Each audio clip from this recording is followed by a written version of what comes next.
বঙ্গজ্যোতি hotspot Bhabanipur Kalighat, সেদিকে চলুন নজর রাখা যাক। কালীঘাটে জয় হিন্দ ভবনের সামনে বহিরাগতদের নিয়ে জমায়েত করার অভিযোগ, এবং আপনি দেখতে পাচ্ছেন এই মুহূর্তে যে ছবি আসছে আপনাদের কাছে, ভবানীপুরের বিজেপি প্রার্থী ঘিরে জয় বাংলা স্লোগানও দেয় তৃণমূল। তার মধ্যে বিজেপি প্রার্থী তাকে দৌড়াতে দেখা যাচ্ছে, দেখতে পাচ্ছেন কালীঘাটের সেই ছবি।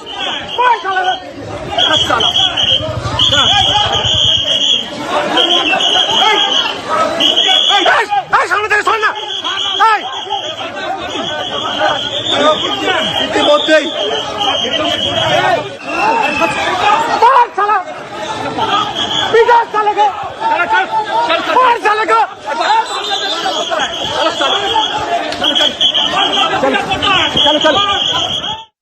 ডিস্টার্ব করে।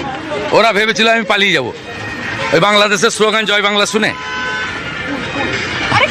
আমার বাড়ির লোক ব্রিটিশের জেলে ছিল 8 বছর, বিপিন অধিকারী। আমাকে ভাগিয়ে দিতে পারবে? আমি ওর ওইখানে হারাবো ওকে। আপনি দেখেছেন না, আমি তাড়া করে ওকে ড্রেনে ঢুকিয়ে দিয়েছি, কালীঘাটের নালায় ওদেরকে জল খাইয়ে দিয়েছি, সব ধপা ধপ করে ড্রেনে পড়েছে। জয় শ্রীরাম এগেন্স্টে 5 জন জয় শ্রীরাম বললে এখানে 500 থেকে 5000 জয় বাংলা বলবে, তাই বলেছি। আর জয় বাংলা শুনলে ওনার শরীর খারাপ হয়ে যায়। উনি তখন বলছেন লাঠিচার্জ করো, মেয়েগুলোকে মারো।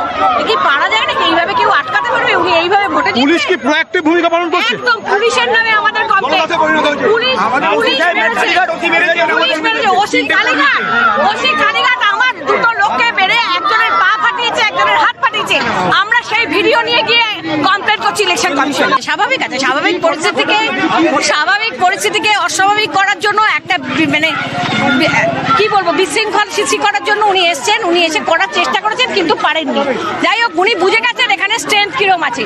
উনি 5 জন লোক নিয়ে আর 50 জন সিআরপিএফ নিয়ে এসে এখানে দাঁড়িয়ে জয় শ্রীরাম বললে তো হবে না। আপনি দেখেছেন তো, ঘরে ঘরে লোকরা বেরিয়ে গেছে, ঘরের মা বোনেরা বেরিয়ে এসছে।